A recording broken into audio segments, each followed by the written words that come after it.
Hola, queridos amigos de Contexto. Amigos, sabemos que durante la pandemia del COVID-19 en todo el mundo la preocupación respecto a la economía ha ido de mano a la paralización provocada por la crisis sanitaria. En la República Dominicana, pues vive desde el inicio de años tras una leve recuperación económica seguida por un rebote del virus, siguiendo obviamente la curva mundial de los contagios, una situación, bueno, delicada. El nuevo gobierno del presidente Luis Abinader ha inyectado nuevas esperanzas a la economía, pues espera que se cumplan las correcciones ofrecidas en cuanto a la corrupción, el endeudamiento y el gasto público, entre otras, vamos a decir, pandemias que están instaladas en el país. Podríamos decir que dentro del concierto de voces que opinan sobre el devenir de la economía y los acontecimientos políticos y sociales, el ingeniero Guillermo Carán se ha convertido por su trayectoria y preparación en una voz autorizada para evaluar los procesos políticos, sociales y económicos. El ingeniero Guillermo Carán ha estado vigilante para hacer señalamientos y sugerencias muy certeras en cuanto al perfeccionamiento de un sistema democrático más justo. En cuanto a las observaciones planteadas a través de su página, queremos en este programa escuchar cómo podrían llevarse a cabo los principales cambios para lograr mayor eficiencia en el gasto, controlar el endeudamiento y al mismo tiempo que se controla la propagación del virus, pueden suceder estas correcciones. Entre otros planteamientos que ha hecho él, me refiero a estas. Bueno, bienvenido, ingeniero Guillermo Carán. Es un placer tenerte por aquí, por este programa Contexto. Bueno, gracias por la invitación y espero ser útil en este momento tan difícil que está pasando la nación y el mundo. Bueno, Eh, Guillermo, tú has hablado de sacar provecho, de sacar de este ánimo de concertación que hay por distintas circunstancias que impera ahora en nuestra sociedad. Y es verdad que hasta este momento ha habido concertación tanto en el gobierno, en la oposición, en la sociedad civil. Y esto puede usarse para crear iniciativas y mecanismos, ¿verdad?, que constituyan efectivamente a superar la crisis económica y sanitaria. Entonces, en uno de tus escritos, tú hablas específicamente sobre cómo abordar este año 2021 y te refieres a tres palabras claves. A mí me gustó mucho este anuncio de este artículo en el que anunciabas esto y hablabas de reingeniería, de disciplina y ejemplo. Háblanos de estos cambios con estas palabras claves. ¿Qué es lo que tú propones? sí. Bueno, en primer lugar, y con relación a la introducción al programa que tú hiciste, yo quisiera insistir que en el caso dominicano, y mucho me temo que en el caso del mundo, pero bueno, esto es tan complejo que uno tiene que limitarse al caso dominicano, tenemos que diagnosticar adecuadamente la situación para saber tomar los correctivos adecuados, porque si tú diagnosticas mal, la terapia no es correcta. Y en este sentido, yo creo que veo una gran confusión cuando se diagnostican las causas de expansión del contagio y, por ejemplo, se observa mucha gente que suele decir el aumento de los contagios se debió a la reapertura económica del mes de diciembre. Yo creo que tenemos que diagnosticar adecuadamente porque de repente le echamos la culpa a la economía, lo que la economía no tiene culpa, sino lo que es culpa de la imprudencia social, lo que es culpa de vamos a decir, del tipo de decisiones de las autoridades y del ejemplo mismo que toman las autoridades. Y de ahí es que surgen estas tres palabras clave. Yo creo que lo que nosotros debemos tratar de imponer en las presentes circunstancias, en lugar de estar hablando de cierre de economía, por ejemplo, o de restricciones económicas como piensan muchos sectores, no, someterlo a una reingeniería de los procesos productivos, pero no solamente de los procesos productivos, sino una reingeniería algunos elementos que nos hemos acostumbrado a verlo como normal, por ejemplo, nuestros hacinamientos barriales, nuestro sistema de transporte, el propio sistema sanitario, que a mi juicio, cuando yo veo las estadísticas y veo el número de casos, pero el número de casos de primera vez, realmente me llega a la mente que no hay un sistema, un programa proactivo en que las autoridades vayan, por ejemplo, o diagnostiquen e identifiquen los sectores más sensibles, sino que se espera que las personas vayan al sistema de salud porque alguno tiene síntomas, porque se aproximó a alguien que no dio con síntomas, en fin. Entonces yo creo que la vida dominicana tiene que ser sometida a una reingeniería y particularmente en el campo de la producción, en el campo de la economía, en el campo del transporte y también de nuestros asentamientos humanos. Muchas de las dificultades que hemos tenido es porque le estamos pidiendo a personas que no se aglomeren, a personas que viven aglomeradas, como es la población de nuestros barrios. En el campo de la producción y de la economía, yo creo que en lugar de decirle a las empresas, si tú vas a suspender, yo te pago los trabajadores suspendidos, instarlo, obligarlo a que no suspendan, a que sigan produciendo, pero que sometan su proceso de producción a una reingeniería en tiempo, espacio, movimiento, y lo mismo el comercio. Y en general, eso es lo que yo creo que debe someterse para enfrentar adecuadamente la pandemia, desde el punto de vista de la reingeniería. Ahora, pasemos a la disciplina. Bueno, si tú sometes los procesos productivos, económicos, de transporte, de asentamientos humanos y de prestación de servicios de salud, que tienes que adoptar una serie de normas, no te contentes con adoptar las normas, sino impongamos la disciplina en la ciudadanía, la disciplina en el empresariado, para poder cumplir con la autoridad de vida con lo que se adopta. Eh, por supuesto, hay que pensarlo bien. Yo creo que muchas de las medidas de las últimas horas o de los últimos días, de las últimas semanas, como que no se han pensado bien y entonces estamos constantemente cambiando y traduciendo confusiones a la ciudadanía. Tanto es así que hay que decir diariamente que el toque de queda, hasta qué hora es en el día de hoy, o que si toque de queda es lo mismo que libertad de movimiento, en fin. Pues hay que adoptar una serie de normas disciplinarias para el proceso económico, para el proceso de transporte, para el proceso de asentamiento humano, pero también para el comportamiento de la gente, principalmente en los comercios, en los servicios, en los bancos. Y finalmente, las autoridades, tanto las autoridades gubernamentales, políticas, opositoras, las autoridades de los ejecutivos de las empresas tienen que poner el ejemplo.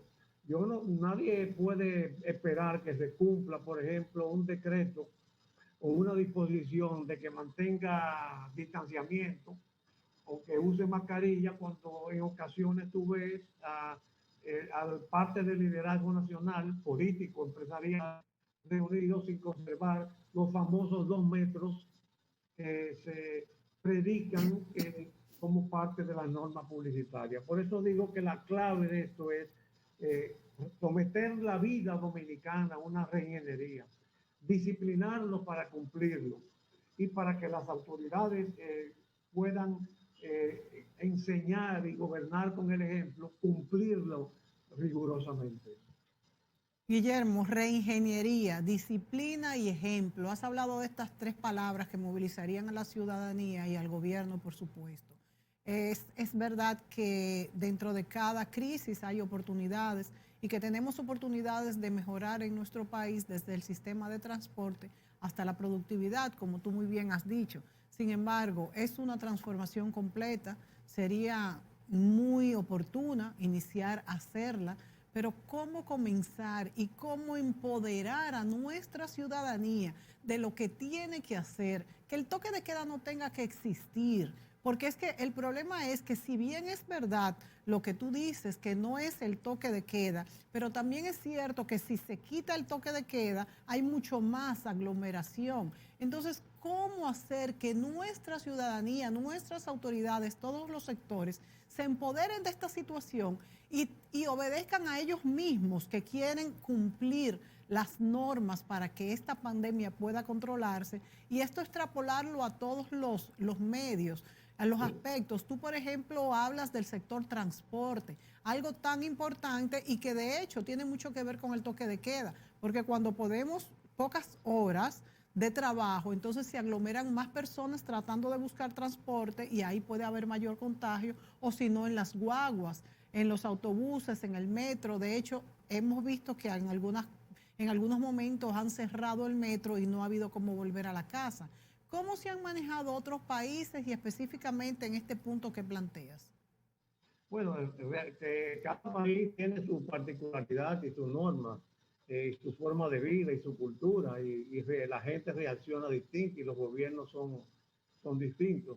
Por eso te dije al principio que yo quisiera limitarme al caso dominicano. Yo creo que hay que pensar bien las normas que se están diseñando, eh, eh, discutirla bien, incluso discutirla con los agentes prestadores de servicios y hasta con representantes de la ciudadanía, porque hay muchas de estas disposiciones que son correctas. Yo no me opongo al toque de queda. Ahora, lo que yo quisiera es que fuera una cosa más clara, más contundente, que no suscitara tantas dudas. Que fuera una cosa como más contundente, que la gente, mira, hay un refrán popular que cuando las cosas son claras no hay que explicarlas. Bueno, entonces ahora hay que estar explicando mucho y cambiando mucho. Entonces me parece que hay que pensar bien las medidas que se están diseñando, consultarla, oír, ponerla, como se dice frecuentemente, los oídos en el corazón del pueblo, pero luego que se toman, hacerla cumplir, evitando confusiones. Entonces, porque también se adoptan algunas disposiciones que luego no se cumplen. A veces, por ejemplo, las mismas autoridades no la cumplen. Hay una disposición de uno de los decretos que dice que el gobierno, el Estado se va a reducir a lo indispensable. Sin embargo, uno ve a cada rato noticias, movimientos de personas en las redes que están desarrollando actividades no esenciales, como se pudiera decir o como se decía en la época del nazismo de Hitler, que lo que no es esencial no se va a producir. Entonces, yo creo que hay que diseñar bien las normas, pensarlas, consultarlas, discutirlas y luego hacer cumplir. Y eso va en lo sanitario, en los procesos de producción, y en todo. Ciertamente en el transporte y en el ordenamiento territorial es más difícil porque se necesitan medios, pero tampoco es imposible. Por ejemplo, aquí se habla mucho de usar más el teletrabajo, organizar los horarios, ¿por qué todos tienen que entrar al mismo tiempo? ¿Por qué no cambiar, rotar días y flexibilizar horas para disminuir las necesidades de transporte?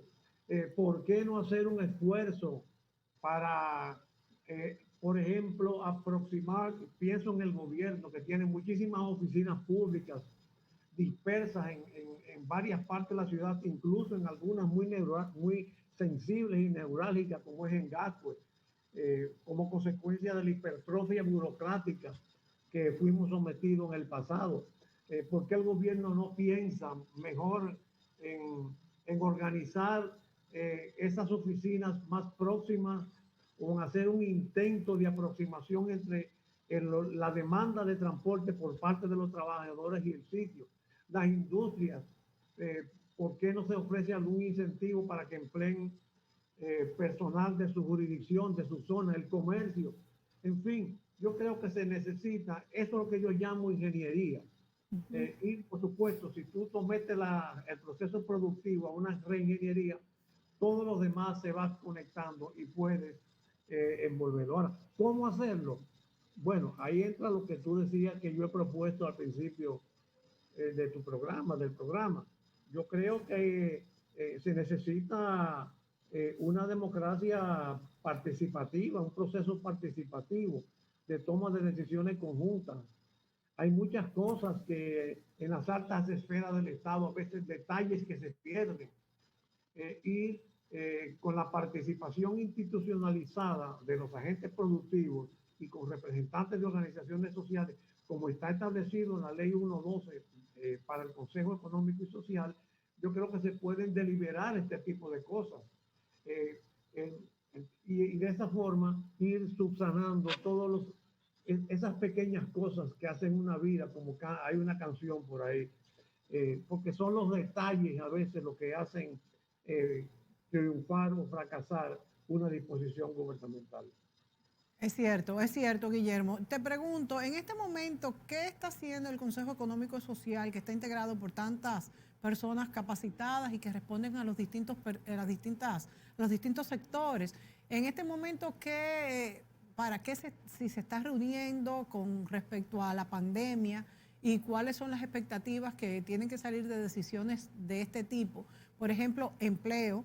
La Confederación Patronal ha hablado que hay que, bueno, pues promover el empleo, también lo ha hecho el gobierno. Sin embargo, en este momento lo que se están es perdiendo muchos empleos. De hecho, ni siquiera hay contabilidad de los informales que se están perdiendo porque no hay una formalización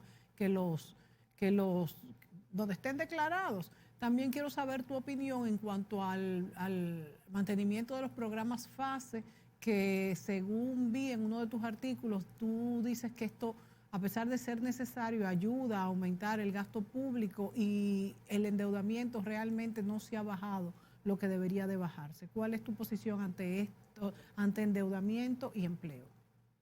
Yo no puedo decirte, no soy funcionario del gobierno y no estoy informado ni percibo lo que está haciendo el Consejo Económico y Social. Se dice que el pacto eléctrico se iba a firmar prontamente. Yo creo que el pacto necesario ahora mismo no es prioritario el eléctrico, sino este mecanismo eh, de consulta y participación para normalizar la vida económica y social dominicana y particularmente reflejarlo en una reforma fiscal, porque ese Consejo Económico y Social es el llamado a implementar, a diseñar una reforma fiscal. A principio de gobierno, algunos funcionarios sostenían que no habían condiciones para una reforma fiscal. Yo creo que la crisis es la que brinda la oportunidad para hacer reformas, para hacer cambios sustanciales y esta es una oportunidad para ello. Me parece que esa debe ser la prioridad. Ahora, con relación como parte de la reforma fiscal tiene dos componentes, el de gasto, el de ingreso. En la mejoría de los gastos, a mi juicio, es imprescindible, entre otras cosas porque una buena calidad del gasto estimula el pago de tributos. Y yo entiendo que hay partidas que se pudieron justificar al fragor del surgimiento de la pandemia, como son los programas FASE. Pero creo que hoy en día deben ser rediseñados bajo el criterio de que, bueno, en lugar de decirle a las empresas, prohibirle actividades, prohibirle producir, cerrarlas, y yo te pago los trabajadores suspendidos, al contrario, sométela a una reingeniería de producción para que no tenga su necesidad de suspender personal y así el Estado va más cómodo. Claro, probablemente una reingeniería de producción requiera una asistencia estatal, algún tipo fiscal, asesoramiento técnico, financiero. Los financieros ya lo hay, porque el Banco Central tiene una cantidad enorme de millones de pesos que están puestos a disposición de la reactividad económica y que quizás no se estén utilizando tanto porque hay todavía flotando en el ambiente el cierre de procesos productivos. con las restricciones del proceso productivo, lo cual es un peligro para la economía, porque si el Banco Central suelta dinero para reactivar la economía, pero al mismo tiempo la economía está restringida, es una tentación muy grande para los bancos y para las empresas, teniendo esos pesos, no convertirlo en dólares de alguna Claro, manera. claro, Entonces, indudablemente. yo creo que todo esto es lo que debe abordar el Consejo Económico y Social y lamentablemente el tiempo está pasando, los ánimos eh, están enfriándose en términos de expectativas positivas y para voltear esto se tiene que actuar muy prontamente. Guillermo, nos vamos a ir a la pausa y a la vuelta seguimos analizando la situación económica actual. Volvemos.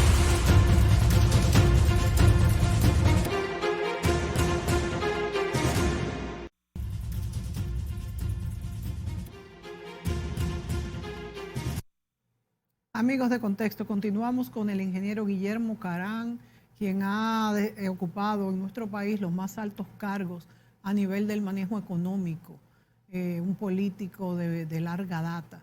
Guillermo, tú hablaste de una posible reforma fiscal hace pocos meses, hace menos de, muy poco, se quisieron poner nuevos impuestos y el gobierno echó para atrás y creo que fue muy correcto haberlo hecho porque la ciudadanía se opuso tajantemente en un momento de pandemia a tener nuevos impuestos. Sin embargo, una reforma fiscal es uno de los puntos que está pendiente desde hace años, tanto como el pacto eléctrico. Tú bien dices que ahora mismo es más importante incluso esta reforma fiscal. ¿Qué sería lo que cambiaría con una reforma fiscal? Porque es verdad que se han reducido gastos, pero todos los impuestos que se señalaron en ese momento, hará un mes y medio, más o menos, se echaron para atrás porque no es el momento realmente. Y poner más impuestos en un momento de pandemia sería, bueno, poner la economía en una peor situación de la que se encuentra. ¿Cuál es tu opinión si realmente tú dices que las crisis son para eso, pero cómo se haría? ¿En qué aguantaría más impuestos? Hablamos también de quitar las exenciones. ¿Cuál es tu opinión en este sentido? Sí. Bueno, yo creo que hay un error de apreciación, quizás forjado por la mala actitud de los gobiernos que han propiciado en el pasado 10 reformas fiscales aproximadamente, y en todas se ha aumentado impuestos, con excepción de la reforma del año 92 que implementó y propició el gobierno reformista del presidente Balaguer. Pero las sucesivas administraciones han hecho que la ciudadanía crea que reforma fiscal es única y exclusivamente poner más impuestos. En cuanto a en la ciudadanía, en cuanto a lo que es una reforma fiscal, ciertamente impuestas por los gobiernos que desde el presidente Balaguer en el año 92, que propició una reforma que rebajó impuestos en lugar de aumentarlo, y reorientó y reestructuró el sistema tributario, todos los demás gobiernos cuando hablan de reforma fiscal, han propiciado aumentos de impuestos y la ciudadanía se ha creído lo han hecho creer que cada vez que se menciona la palabra reforma fiscal, tiene que ser aumento de impuestos. Y no es así. La reforma fiscal, muchas veces, como la hicimos los reformistas en el 92 y anteriormente, eh, la reforma fiscal implica reducción de impuestos, bajar impuestos, simplificar el sistema tributario, por un lado. Y por otro, la reforma fiscal no es solamente tributo, sino es gasto.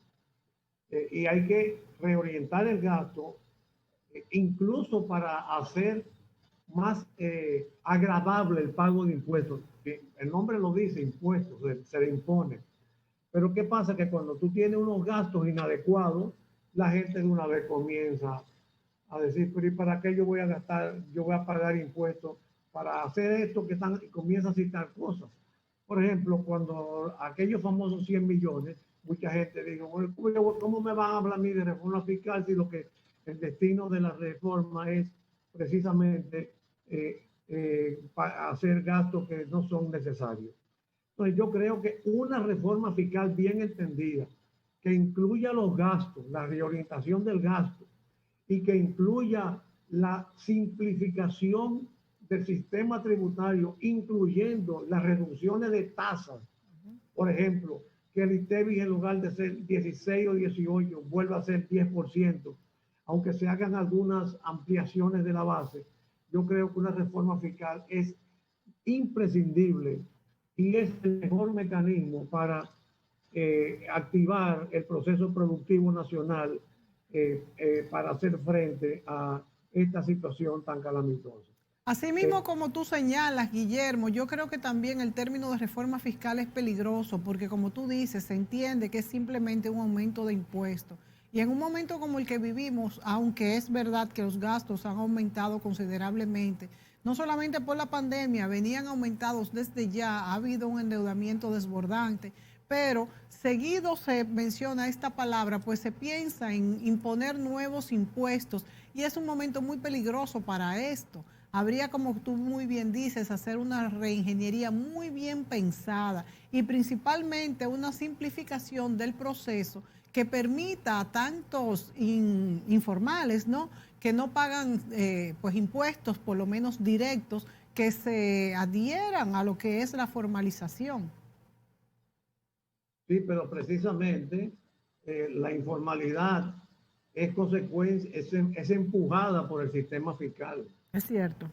Porque cuando una persona, una empresa, tiene un sistema tributario injusto, complejo, entonces tiene lo que está invitando a que se informalice. Ahora mismo nosotros tenemos que al mes estar reportando 3, 4, 5 impuestos, pagando un anticipo, pagando retención, pagando ITEVI, pagando impuestos sobre la renta. Entonces, y todo eso para una persona que no tenga una maquinaria contable, le resta energía para producir. Eso por un lado. Y en el momento de la compra y de la venta, cuando tú tienes, por ejemplo, si tú vas a un negocio informal, pides rebaja y lo que te pregunte es con factura o sin factura. Si es sin factura, te rebajan el 10, pero no te están rebajando el 10. Del 18 que le toca al Estado, ellos están quedándose con 8 y rebajándote a ti 10. Entonces, hay un sistema que es muy complejo, que debe ser simplificado, más justo, más equitativo, para que las recaudaciones tengan fluidez. Y eso es lo que yo creo que debe abordarse en una reforma fiscal, que a mi juicio tiene que ser implementada prontamente bajo el Consejo Económico y Social y con la participación activa de sectores productivos que viven clamando que se necesita una producción, una reactivación económica, un plan para aumentar la producción y el empleo, que son los primeros que lo viven diciendo. Entonces, realmente yo creo que demorar eso es dejar pasar el momento que yo no sé si ya ha pasado o si está pasando, pero la verdad que esos son ese es el tipo de actividades, de iniciativas que deben emprenderse, que deben marcar la pauta de un gobierno cuando toma posesión. Ya nosotros estamos prácticamente en el quinto mes de gobierno. Yo recuerdo cuando tomamos posesión en el 86, el expresidente social cristiano venezolano Luis Herrera Campi vino a la toma de posesión y reunió a los socialcristianos que formamos parte del gobierno de Balaguer en el 86. Y él nos dio un consejo. Dice, lo que vayan a hacer, pautenlo los primeros 6 meses, porque después no van a poder hacerlo. Así es. Se está pasando el tiempo, se está agotando el tiempo, la mística, el entusiasmo, la esperanza está pasando y se corre el riesgo de que cuando se toque ese punto, o sea, ante la explosión de una crisis que lamentablemente no debe, eh, explotaría si no tomamos las previsiones del lugar, o ya no tendría el consentimiento de la población como pudo haberse obtenido, incluyendo del estamento político. Por ejemplo, a principio de gobierno, el presidente Abinader dio unos pasos interesantísimos, visitó a los líderes opositores, se reunió con el foro de partidos políticos. Yo pensaba que de ahí iba a salir un mecanismo de seguimiento para traducir esas buenas voluntades de visitar y de ser recibido, porque si yo visito a mi opositor y mi opositor me recibe, es que hay una buena voluntad. Debimos haber aprovechado el ímpetu de esa buena voluntad para iniciar estos procesos, para abordar los problemas nacionales, y pudiera resumirlo en la reingeniería del proceso productivo, incluyendo transporte, y en la reforma fiscal para implementar esa reingeniería. Muy cierto que es momento, más en medio de esta crisis, donde todos los sectores se supone que querer ponerse de acuerdo, aprovechar, y se puede pasar el tiempo. Guillermo, entre los otros puntos neurálgicos que tocaste en uno de tus artículos está la migración. Y hablaste de documentación en vez de naturalización, refiriéndonos principalmente a los vecinos haitianos, que son los emigrantes más frecuentes, aunque tenemos de otras partes del mundo, también principalmente de América Latina. ¿Cuál es tu propuesta al respecto? Bueno, yo no recuerdo cuál alcalde de Nueva York, yo la tomé de él, si fue de Blasio o uno de los alcaldes que ha tenido la ciudad de Nueva York, que él estableció un programa de documentación desasociada a la naturalización y a la inmigración. O sea, tener 2 millones de indocumentados, que son parias, podríamos decir, que no son seres humanos que están registrados, que son apátridas, como se dice, eso no conviene, y no conviene a la nación, ni siquiera no solamente por su proyección internacional, sino por la situación interna. Por ejemplo, ahora mismo se está debatiendo con el tema de la vacuna. Hay gente que dice, no, a los que no están documentados no se vacunan. Pero estén documentados o no, son seres vivos que son elementos de contagio. Claro. Que aunque no estén documentados, pueden contagiar a otros. Entonces hay que frenar la expansión del virus. Yo leía en estos días un artículo del pediatra Marco Díaz Guillén, donde hablaba de la importancia de la vacuna, y una de las razones que decía que la vacuna ayuda a la inmunidad de rebaño. O sea, que todo el mundo debería estar de alguna forma inmunizado o vacunado. Entonces, por el hecho, si no está documentado y tú no lo vacunas, eso no significa que eso sea un vector de expansión del contagio. Entonces, nosotros tenemos que documentar, pero documentar no asociado a la nacionalidad, que a mi juicio es el gran error tanto de la decisión de la Suprema como de la ley que se implementaron en los años 13 y 14, que asociaba la documentación con la naturalización, o con la inmigración, o con la nacionalización. Yo creo que eso es un error. Lo que debemos es documentar, ok, tú tienes este carnet, pero tú sigues siendo haitiano, no dominicano. Entonces hay programas, incluso esa documentación en Nueva York, con esa gente con esa documentación podrían abrir cuentas de ahorro, podrían inscribirse en la seguridad social, pagar tributos, pagar registros en la seguridad social, y todo eso normaliza la economía. Y yo creo que nosotros debemos apoyar la documentación siempre y cuando se precise que no tiene nada que ver con la legalización o nacionalización del documentado.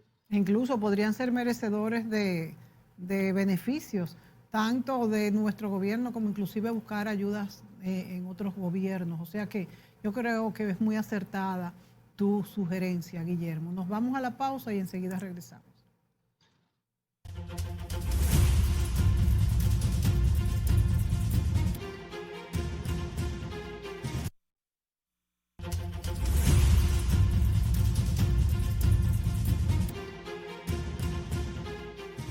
El ingeniero Guillermo Caram nos acompaña en este programa y hablamos sobre la situación económica actual. Guillermo, en uno de tus artículos hablas de una reingeniería económica, ya lo hemos mencionado en nuestro programa, y dices que sin preparación no hay competitividad. Entonces me refiero ahora en este punto a vamos a decir, a este nuevo estilo de las clases, tanto para las escuelas públicas, privadas y las universidades. ¿Qué crees sobre este tipo de educación en la que hemos visto que se ha hecho un gran esfuerzo, tanto desde el gobierno como desde todos los centros educativos, en cuanto a cómo influirá esta etapa de educación a distancia en la preparación y la competitividad en las empresas?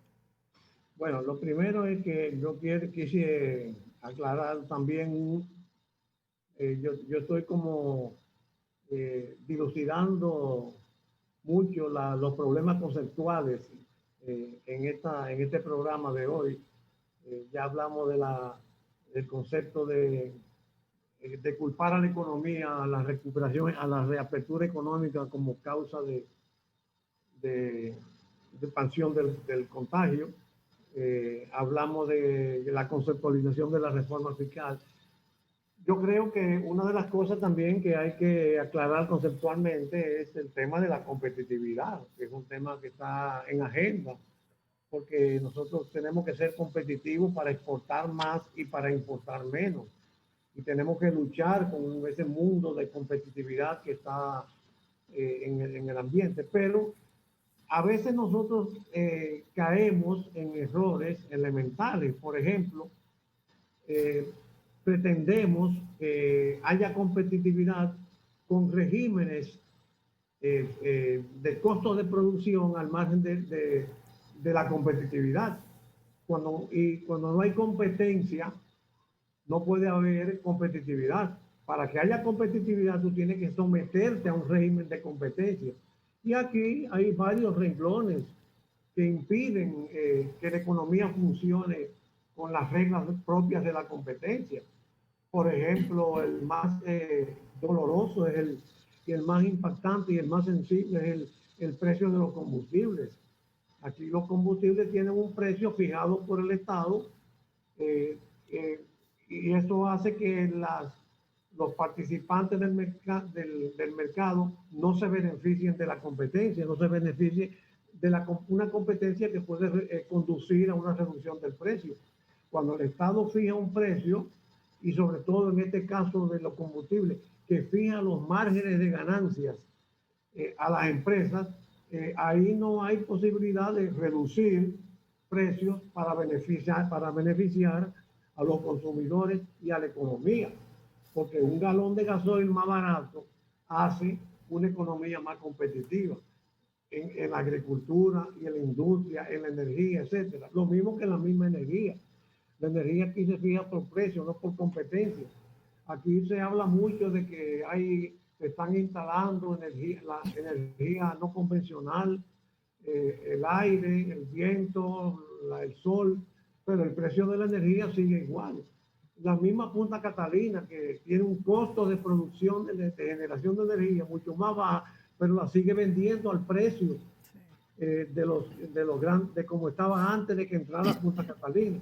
Entonces, tenemos que fomentar la competencia y para eso el Estado tiene que dejar de fijar precios y dejar que sean las fuerzas económicas las que fijen los precios de los productos.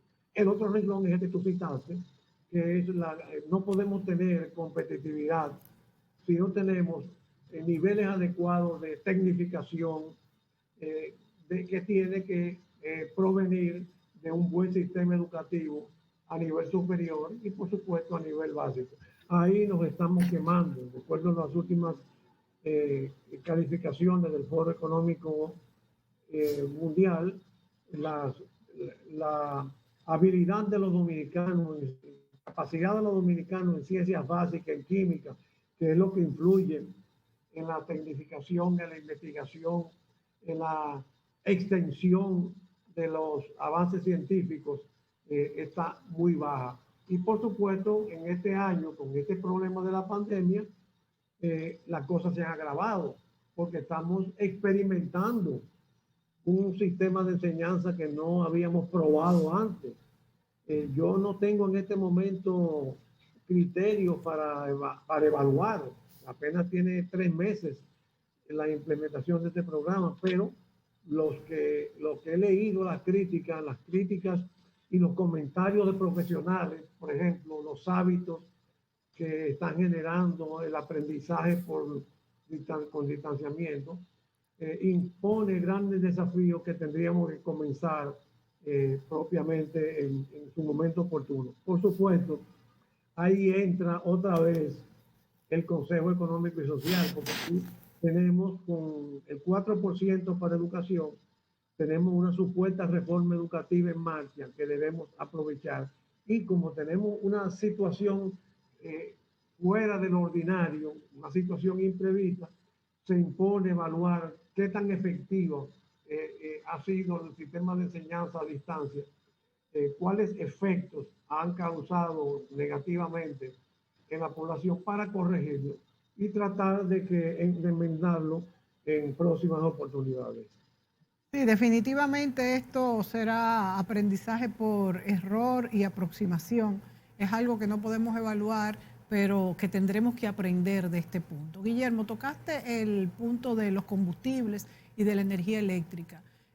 Cuando hablábamos de Punta Catalina, uno de los aspectos positivos y atractivos de Punta Catalina era que se podía ofertar, como bien dices, el kilo hora a menor precio. Sin embargo, esto no ha pasado y muchos lo habían pronosticado también que no iba a pasar.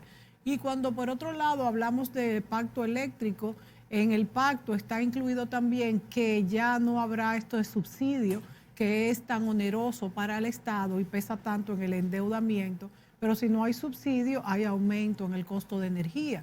Entonces, ¿qué será lo que va a pasar con algo, bueno, que todos usamos? Y eso sí que dispararía el presupuesto de cada uno de los dominicanos, que subiera el costo de la energía eléctrica. ¿Qué es lo que va a pasar con este pacto en este sentido?